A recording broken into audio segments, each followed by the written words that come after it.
Sarah was making dinner when Mark's phone buzzed on the counter. He was in the shower, so she glanced at it, figuring it was probably just a text. But it was a voicemail notification. She didn't usually check his voicemails, but something made her curious this time.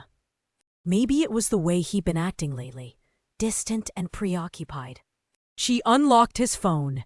They knew each other's passwords and tapped the voicemail icon. As soon as the message started playing, a woman's voice filled the kitchen. "Hey, Mark, it's me. Just wanted to confirm about tomorrow. Call me back when you get a chance." Then the message ended. Sarah's heart pounded in her chest. Who was that? She wondered. It definitely wasn't anyone she knew.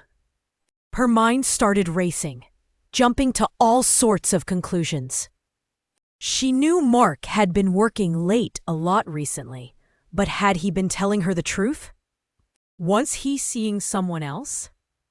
When Mark came out of the shower, she tried to act normal, but she could barely look at him. He asked what was wrong, and she hesitated, unsure of how to bring it up. Finally, she blurted out, "Who's the woman who left you a voicemail?" Mark looked confused. "What are you talking about?" he asked. "I heard the voicemail, Mark," Sarah said, her voice shaking. "A woman named? I don't know her name, but she said to call her back about tomorrow." Mark's face paled. "Oh," he said quietly. "That has been given. That was a colleague. We're working on a project together, and she was just confirming a meeting time." Sarah stared at him, unconvinced. "A colleague?" she repeated. "Why haven't I heard of her before?" "Why did she sound so friendly?" "She's new to the team," Mark explained, his voice a little too calm. "And she's just naturally friendly." "There's nothing going on, Sarah, I promise." Sarah wanted to believe him, but the seed of doubt had already been planted. She couldn't shake the feeling that he wasn't telling her the whole truth. Over the next few days, she found herself constantly questioning him, analyzing his every move. The trust between them started to erode.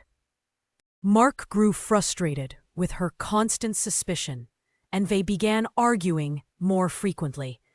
One evening, Sarah decided she needed to know the truth, one way or another. While Mark was at work, she went through his phone again. She found the woman's number in his call log and, after hesitating for a long time, dialed it. A woman answered. Sarah recognized the voice immediately. "Hello," the woman said.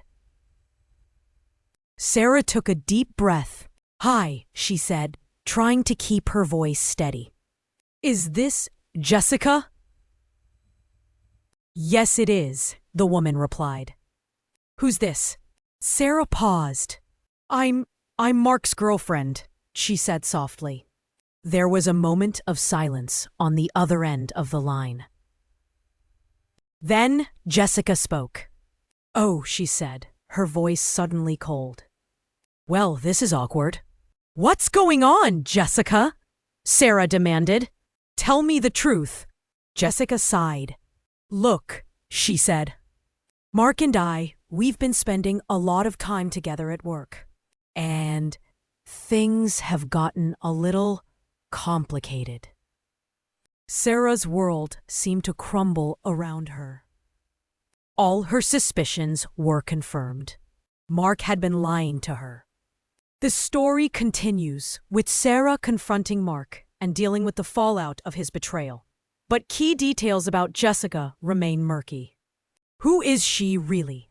What is her history with Mark, beyond work? Is she telling Sarah the whole truth, or is she manipulating the situation for her own reasons? These questions highlight unresolved aspects of the narrative, inviting further exploration and speculation. If you enjoyed this story, please like, share, and subscribe for more engaging content.